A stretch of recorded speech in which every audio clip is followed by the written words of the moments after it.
My name is Bagator. I work at LangChain, and this is a quick walkthrough of how to use a new feature we're working on called LangSmith Insights. A quick caveat, Insights is very much in beta and under development. There are some known rough edges and a lot of additional functionality we're excited to build, but we want to get something out into people's hands so that we can better understand what directions to push in. And so we'd love to get any and all feedback as you try this out. As far as what this is, the motivation behind building Insights is that if you think about sitting down and going through all of your traces for your agent, there's probably a lot that you could learn by actually going through every single trace. You would understand trends and usage patterns as far as what types of questions people are asking your agent, when your agent is performing well, when it isn't performing well, and ideas about how you might be able to improve your agent. Obviously, this isn't scalable, and so the motivation behind Insights is to automate and scale this process for you, for us to be able to automatically identify the trends and the usage patterns in your agent and how people are using it on your behalf. And so let's walk through a quick demo of how you can use Insights and what Insights actually look like. So in this case, I'm looking at the tracing project for LangChain. LangChain is our chat with your docs chatbot that you can ask it any questions about any LangChain products. It'll look through our documentation and do its best to answer. And this is the tracing project for it. If I click into any particular trace, I can see a user question, an AI response, and these could be multi-turn because LangChain has threads. And so to use Insights, if it's enabled, you should see this Insights tab within any tracing project. And I can navigate over to that. And I have some existing results, but let's kick off a new result as well. So I'll go to this plus new. I hit new Insights. Let's give this job a name, like September 17th demo, and let's leave the rest of the config as is for now. We can return back to that. One important thing for using this feature is that it is bring your own API key for privacy reasons. And so that means that you'll need to have an OpenAI API key set. Today it runs on OpenAI. And setting this API key will actually set a workspace secret, meaning that other people in your LangSmith workspace will have access to this API key either in the playground or when defining evaluators or anything like that. So make sure that it is appropriately scoped. And also note that for larger Insights jobs, we've seen these cost around 50 cents to $1. So that's approximately the cost of any of these jobs. In my case, I already have an Open API key set, so I don't need to add one. And let's kick off this job. And while that's running, we can look through some of the existing results from previous runs. So let's click on this one. I called September 9 to 16 default. In this job, I just sampled 1,000 about traces from my LangChain project, sampled from September 9 to 16. And let's see what those results actually look like. So what we're looking at here is the top level categories that we have bucketed all of the traces that we sampled from this time period into. And so the idea here is that we want to find patterns in your traces. In the case of LangChain, by default, this means that we're sort of just grouping by the topic of the user question, the topic of the conversation that the end user was having with our chatbot. And so if we think about something like LangChain, it probably makes sense that we're getting a bunch of questions about SDKs, some questions about architecture, questions about retrieval, questions about agents and agent platforms. So these categories all roughly line up with what you might expect. In the runs column, we're seeing how many traces were actually grouped into each category. And the idea here is that you may have a sense of the big picture of what types of questions people are asking your agent, but it's really helpful to see a distribution as well, because maybe certain questions are a lot more discussed or a lot less discussed than you expected. And then we also see some of the more typical run stats. So error rates, latencies, costs, and tokens. This is over the runs that fall into each category. And then helpfulness in this case is we have an LM as judge evaluator that's leaving this feedback called helpfulness on each of our traces in chat LangChain, and we aggregate that per category in this view as well. If we want to better understand exactly what sort of each category is composed of and what it means, we can see, and we also have quick descriptions of each category. If we want to see what actually goes into each category, we can click on any of them, and we should see a further breakdown into subcategories that sort of give you a more granular understanding of what types of interactions are happening within a broader category. And so for data retrieval, it makes sense that there would be some questions about web page loading, some about document loaders, some about embeddings and vector stores. And if you want to dig into the actual traces that get assigned to each category, you click again, and you should see this nice runs like table showing you the runs within a particular category. And if you want, you can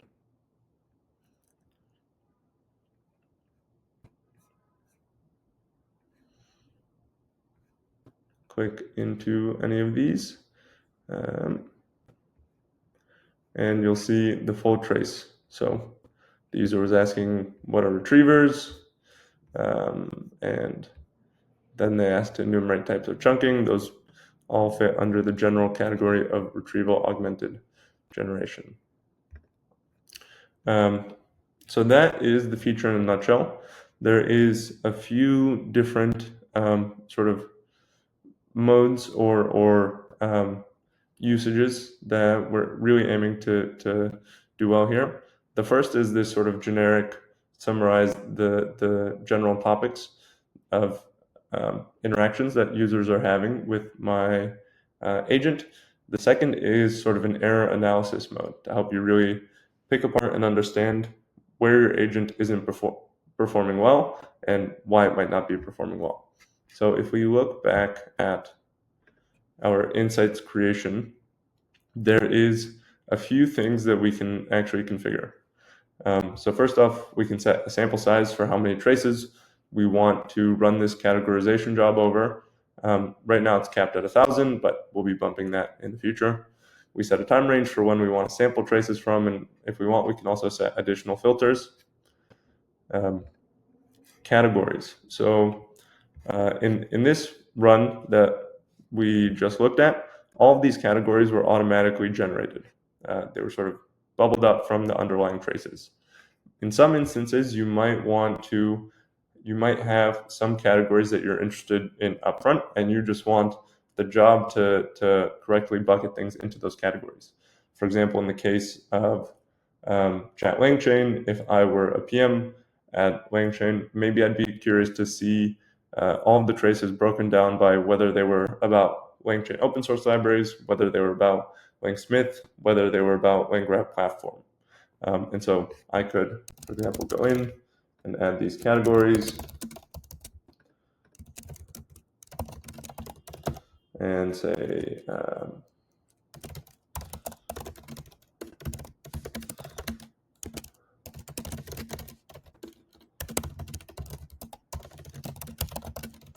something like that. And I could go through and describe each of these categories, and that will enforce that those are the top level categories that the insights job will generate. The subcategories within that will still be automatically generated by our algorithm, but those top categories will be enforced. And so this can be really helpful if you already know that there are specific views that you want to see of your data.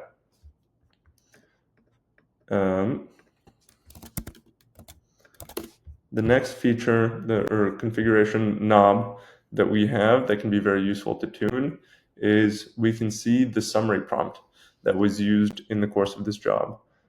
So the first step under the hood is that we'll take every single trace that's sampled and create a brief summary of it. And as you might expect, this summary ends up having a large effect on how we categorize the different traces. And so if you want, you can actually edit exactly what this summary prompt is looking for and what it is extracting from every trace. And there's sort of two main reasons that this can be helpful.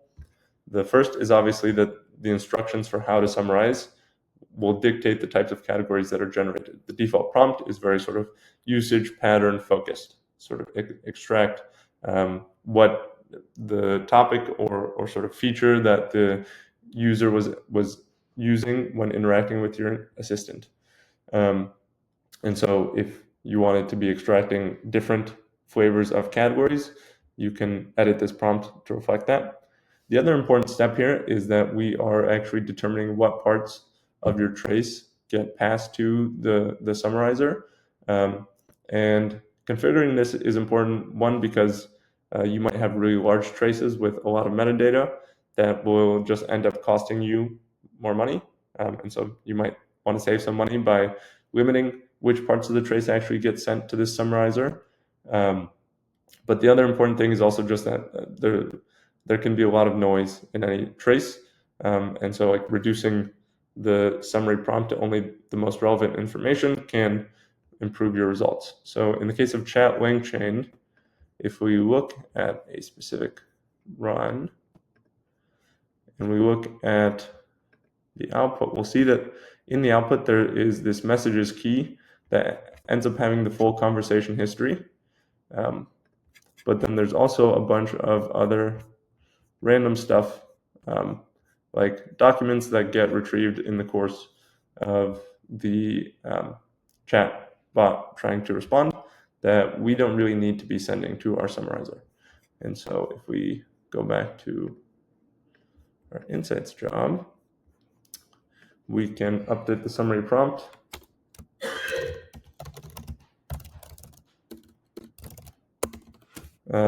to only look at this sort of messages field, which should contain the full chat history between the user and the assistant. And this last configuration section is called attributes. This lets you specify specific attributes that you want extracted from each trace. And so one that we might be interested in is user sentiment, whether the user is expressing positive, negative, neutral sentiment.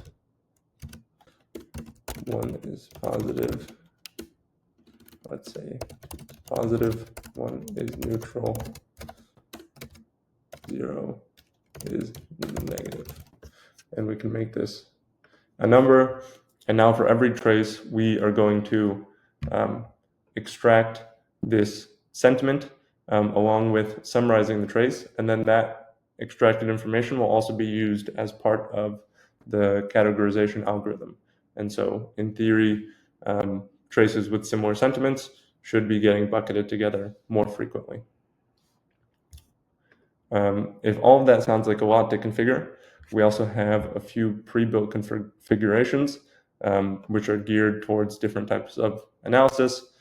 So the product areas is meant to really try and drive at the different parts of your assistant and picking apart sort of the usage patterns of what features your end users are using.